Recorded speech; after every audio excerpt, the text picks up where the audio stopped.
أعوذ بالله من الشيطان الرجيم بسم الله الرحمن الرحيم الحمد لله والصلاة والسلام على سيدنا ومولانا ومولى الثقلين أبو الحسنين أبو القاسم محمد وعلى آله الطيبين الطاهرين المعصومين المظلومين ولعنة الله على أعدائهم أجمعين أما بعد فقد قال الله تبارك وتعالى في كتابه الحكيم والقرآن المجيد وهو أصدق الصادقين وقوله الحق بسم الله الرحمن الرحيم شهر رمضان الذي أنزل فيه القرآن هدى للناس وبينات من الهدى والفرقان۔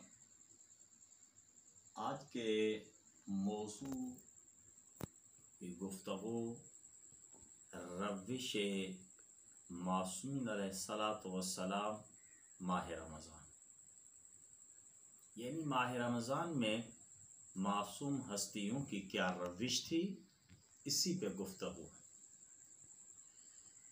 کیونکہ زندگی مکمل انسان کی معصوم ہستی کی روش سے ہی گزرتی ہے۔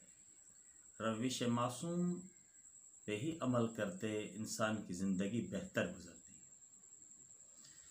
جیسے ہی ماہ رمضان کا مہینہ داخل ہو جاتا تھا، سرکار رسالت مآب کے چہرے کا رنگ زرد ہو جاتا تھا اور عبادت میں زیادہ مصروف ہو جاتے تھے۔ یہی سبب ہے کہ سرکار رسالت مآب عبادت میں تو ہمیشہ مصروف رہتے تھے، لیکن یہ فضیلت ماہ رمضان کی تھی جس میں زیادہ ہی سرکار رسالت مآب اضافتاً عبادت میں مصروف رہتے تھے۔ سرکار سید سجاد امام زین العابدین علیہ السلام نے اپنے دعا کے فقرات میں فرمایا، پروردگارا میں دعا مانگتا ہوں کہ پروردگارا میرے اعضاء اور جوارح تیری خدمت میں رہیں، یعنی ہر لمحے میں میرے اعضاء اور جوارح تیری ہی خدمت میں رہیں، یعنی میری سماعت، میری بصارت، میرے ہاتھ، میرے کان، میری آنکھیں، میرے پاؤں، میری تمام اعضاء جوارح تیری خدمت میں رہیں۔ یعنی ایسا وقت نہ ہو کہ میرے یہ کان تو ہوں لیکن سنتے ہوں دنیا کی اور باتیں، بصارت تو ہو لیکن دنیا کو دیکھتی رہے، ہاتھ ہوں لیکن دنیاوی اموروں میں مصروف رہے، پاؤں بھی ہیں لیکن دنیاوی امور میں مصروف ہوں۔ امام نے دعا میں یہ مانگا ہے، پروردگارا میری تمام اعضاء و جوارح تیری خدمت میں رہیں، یعنی کبھی بھی میری بصارت، میری سماعت، میرے ہاتھ، میرے پاؤں دنیا کی کسی امور میں بھی مصروف نہ ہو، تیری ہی خدمت میں رہیں۔ اسی وجہ سے خود روزہ جب دیکھا جائے تو خود روزے کے بھی اقسام ہیں۔ ایک مرتبہ روزہ عمومی جسے روزہ عوامی کہتے ہیں، دوسرا مرتبہ روزہ خاص، تیسرے مرتبہ روزہ خاص الخاص۔ روزہ عام اس روزے کو کہتے ہیں جس مقام پر روزہ رکھنے والا روزہ رکھتا ہے اور اس کا روزہ رکھنا اس مقام میں فقط مبتلات سے بچنا ہے، مبتلات سے بچنے کے لیے روزہ رکھتا ہے۔ اور روزہ خاص اس روزے کو کہتے ہیں جس میں روزہ رکھنے والا تمام اعضاء جوارح کو گناہوں سے بچاتا ہے، یعنی سماعت کو بھی گناہ سے بچاتا ہے، بصارت کو گناہ سے بچاتا ہے، ہاتھوں کو گناہ سے بچاتا ہے، پاؤں کو گناہ سے بچاتا ہے، تمام اعضاء کو گناہ سے بچاتا ہے۔ یہ روزہ وہ روزہ ہے اس مقام میں جسے کہتے ہیں خاص۔ خاص روزے میں आंखें गुनाह की तरफ नहीं जाती, कान गुनाह की बातें नहीं सुनते, आंखें गुनाह की बातें नहीं देखती, हाथ गुनाह की तरफ नहीं बढ़ते और पांव गुनाह की तरफ नहीं बढ़ते। यही सबब है कि इंसान का रोजा फकत खाने पीने तक महदूद नहीं होता, तमाम आज़ा इंसान के उसी रोजे में मसरूफ रहते हैं, इसीलिए खास कहते हैं। तो फिर उस रोजे को, जिस रोजे को कहते हैं खासुल खास, वो कैसा रोजा है? रोजा खासुल खास औलिया अल्लाह का रोजा है, वलीउल्लाह का रोजा है, औलिया अल्लाह का रोजा है। वो ऐसा रोजा है जिसमें फकत मुब्तलात से बचना नहीं है, फकत बसारत को बचाना नहीं है, फकत समाअत को बचाना नहीं है, हाथों को बचाना नहीं है। वो ऐसा रोजा है जिसमें तमाम दुनियावी मशागिल से दूर रहना है, जिसमें तमाम दुनियावी मशागिल से इंसान दूर रहे, उसे कहते हैं रोज़े खासुल खास। इसी वजह से सरकार फरमाते हैं सौमुल क़ल्ब खैर मिन सौमिल लिसान व सौमुल लिसान खैर मिन सौमिल बतन। दिल का रोज़ा ज़बान के रोज़े से बेहतर है, ज़बान का रोज़ा शिकम के रोज़े से बेहतर है। ये खुद दर्जा ब दर्जा रोज़ा है, यानी एक मर्तबा दिल का रोज़ा है, दूसरी मर्तबा ज़बान का रोज़ा है, तीसरी मर्तबा शिकम का रोज़ा है। यानी शिकम का रोज़ा पस्त किस्म का रोज़ा है, लेकिन किस्म में जो है निचली आखिरी दर्जे में वो मकाम शामिल होता है। इंसान अगर रोज़ेदार की अक़साम को देखे कि खुद नियत के लिहाज से भी अक़साम हैं। जो इंसान रोज़े की नीयत करता है रोज़ा रखने के वक्त, उस खुद नीयत में भी अक़साम है। ये तो थे खुद कुल्ली तरीके से रोज़े के अक़साम। रोज़े के अक़साम के बाद रोज़े की नियत की अक़साम हैं। पहली किस्म में रोज़ा ऐसा रोज़ा है जो सवाब और अजर के लिए रखा जाता है। अगर रोज़े में सवाब अजर न पाया जाए तो इंसान कभी रोज़े रखने की रग़बत न रखे। ये फ़कत इंसान इसलिए रखता है, पहली किस्म में रोज़ा रखने की वजह ये होती है ताकि मुझे सवाब मिल जाए, अजर मिल जाए। अजर चाहता है, सवाब चाहता है, अपने सवाब में इजाफा चाहता है, अपने सवाब में ज़्यादत चाहता है, अपने ज़्यादा अजर व सवाब को परवरदिगार इलाही के पास चाहता है। अगर सवाब ना हो तो रोज़ा वो नहीं रखता। और दूसरी किस्म जिसमें अजाब और इकाब से बचना है, दूसरी किस्म रोज़े की वो है जिसमें इंसान अजाब से, इकाब से बच जाता है। अगर रोज़े के ज़रिए से परवरदिगार इलाही अजाब इकाब से न बचाए तो कभी भी इंसान रोज़ा न रखे। यानी ये वो इंसान है, ये वो शख्स है जो अपने आप को अजाब से बचने के लिए, इकाब से बचने के लिए रोज़ा रखता है। अगर ऐसा न हो तो रोज़ा कभी न रखे। तीसरी किस्म वो किस्म है जहाँ वो खौफ में रोज़ा रखता है कि कहीं मुझ पे कफ़ारा न वाजिब आ जाए, कफ़ारा न देना पड़े। कफ़ारे से बचने के लिए रोज़ा रख रहा है। अगर कफ़ारा वाजिब न होता तो रोज़ा नहीं रखता।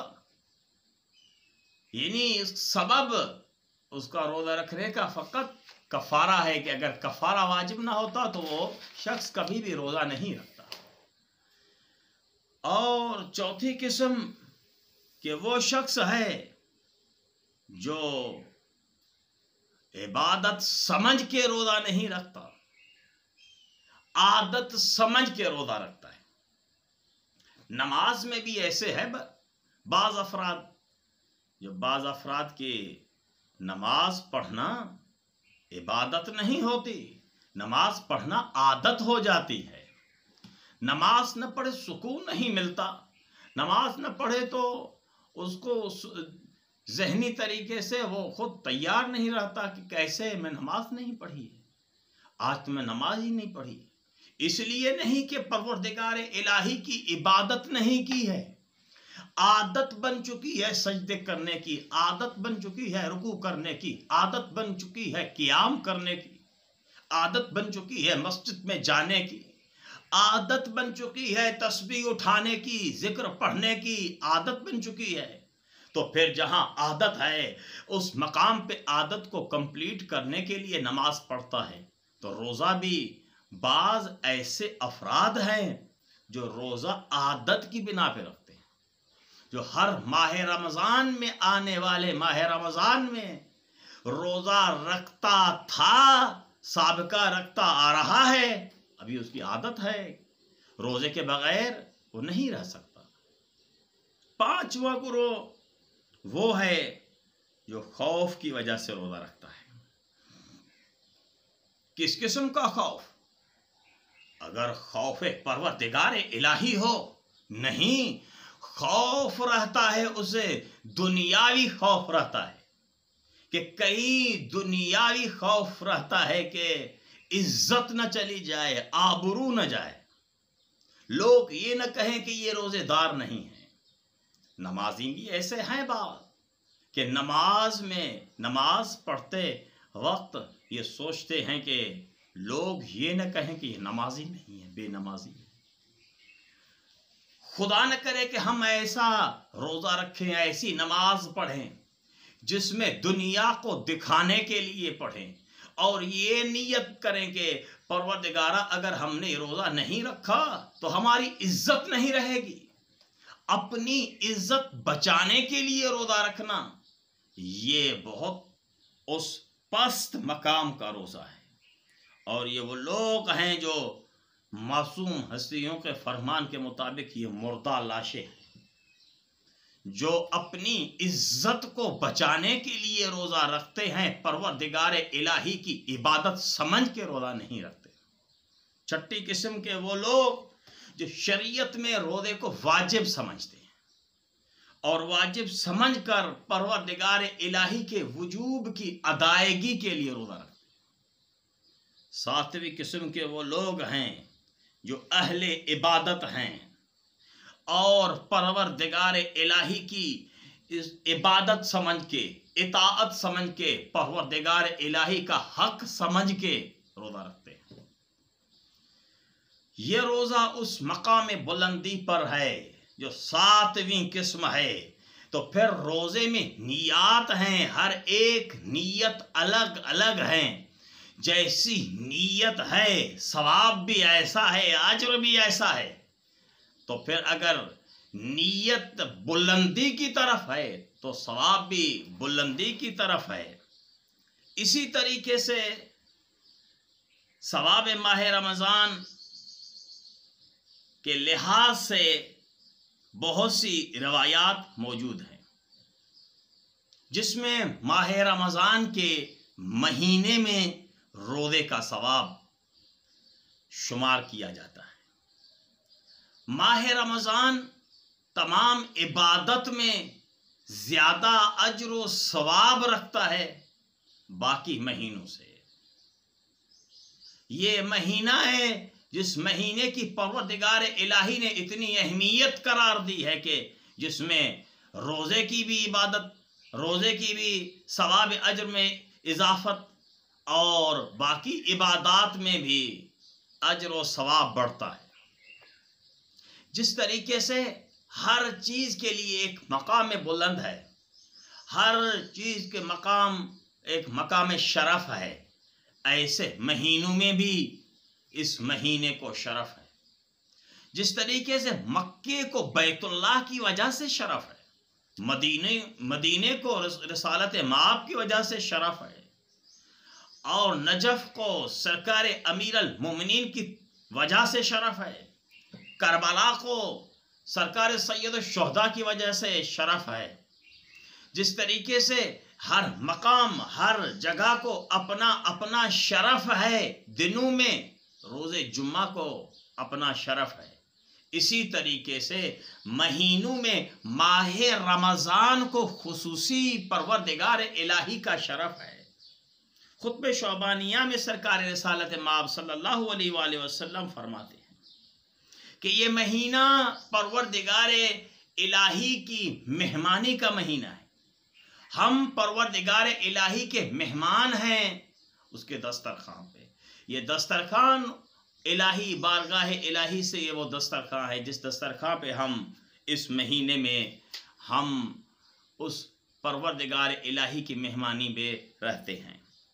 اجر و ثواب تو روایات میں بہت ہی زیادہ شمار کیا گیا ہے، لیکن شیخ جعفر شستری فرماتے ہیں کہ انسان ایک دن میں 21,600 مرتبہ سانس لیتا ہے، تو پھر ہر سانس میں کتنا اجر و ثواب ہے اس مہینے میں، یہ تو آپ خود ہی شمار کر لیں۔